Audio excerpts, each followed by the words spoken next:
Like a beacon in the night, a jungle base has become a sanctuary. The final stop on a journey to freedom for young Burmese who refused to serve in the army. They were spirited here from cities by an underground railroad of agents and safe houses to escape a new conscription law that would see them fight against the insurgency. Instead, they've joined its ranks. Why don't you want to fight for the military government? The military is terrorizing people. They bomb using planes and they burn villages.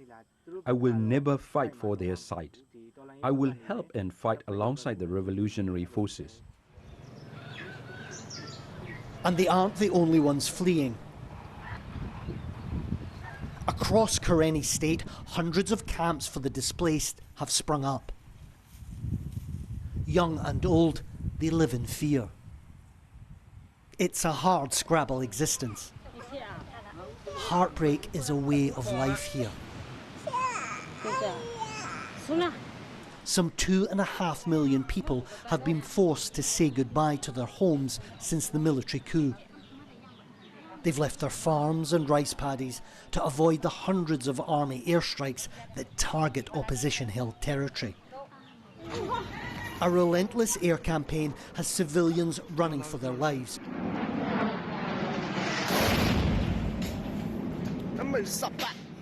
Tens of thousands have been killed since the coup, many of them children.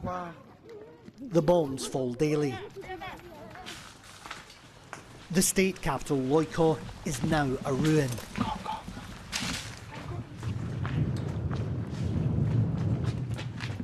Come.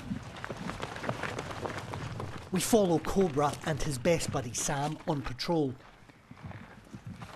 They were national karate champs who've taken up arms. Yes. Go. Move. Peaceful protests failed, so they've been in a standoff here with the army since November.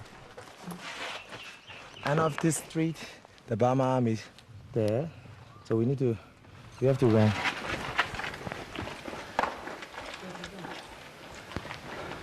This is the heart of Loiko, downtown. Look at the state of it though.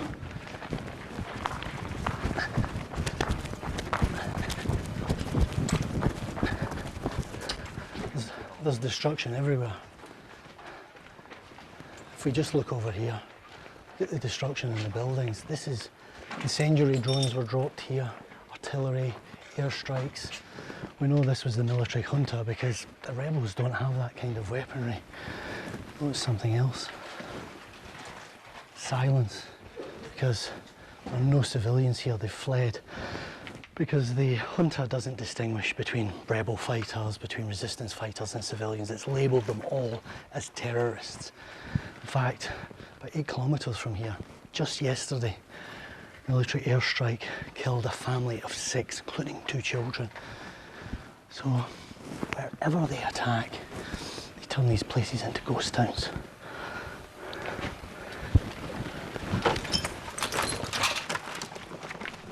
Cobra and Sam will defend these front lines whatever the cost.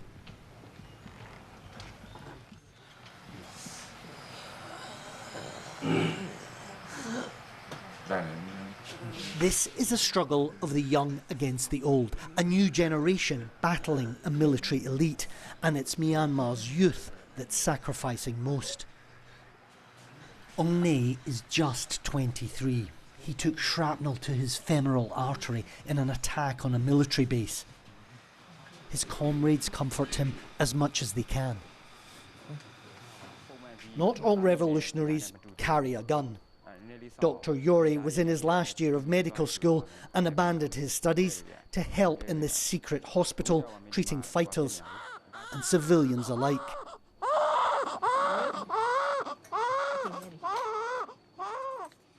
I just don't want you guys to give away our location for security measures. So this is our operation theater room. It's underground. They take every precaution here. The reason the operation theater is underground is because if we are over the ground, they can see us. And if they see us, tactical bombers. So we have to go underground. In the light blue is his fiancée, Dr. Tracy. She too didn't graduate. Now she's performing surgery. We've met some of the wounded here today. Yeah. They're young men. Yeah, very young. Very young, Yeah. with their whole lives ahead of them. Yeah. And they have horrible injuries. How do you both cope with that mentally? We can cry the whole day. It's okay. Let it cry. Let it cry. Everything is okay. But we have to stand up again. Because if we are not here, who would treat those patients? Children too have been forced to seek shelter from the military's warplanes under the jungle canopy. Despite the war, songs are still heard and ballads still played by these students at the Golden Flower Music School. Maupre Mia's violin drowns out the din of war. Some of her students are as young as 14. This is their refuge for now. We've met a lot of young people here today, some of them very young, but soon they'll have to go and fight. How does that make you feel? They have to sacrifice their bodies, their limbs, their lives. And they have to leave their girlfriends and boyfriends behind to go to the front line. That shows their dedicated heart and how strong their beliefs are. I will always respect and honor the comrades. And some might never come back.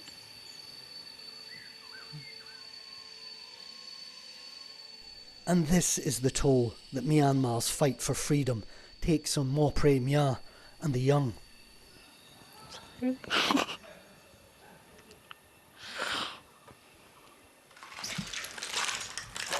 For Cobra and Sam, it's a price they have to pay now. They're fighting the same battles their parents fought against military rule. And Tracy and Yori hope it's for the last time. That their revolution means future generations, their children, might live together in a free Myanmar. Quentin Somerville, BBC News, Karenni State, Myanmar.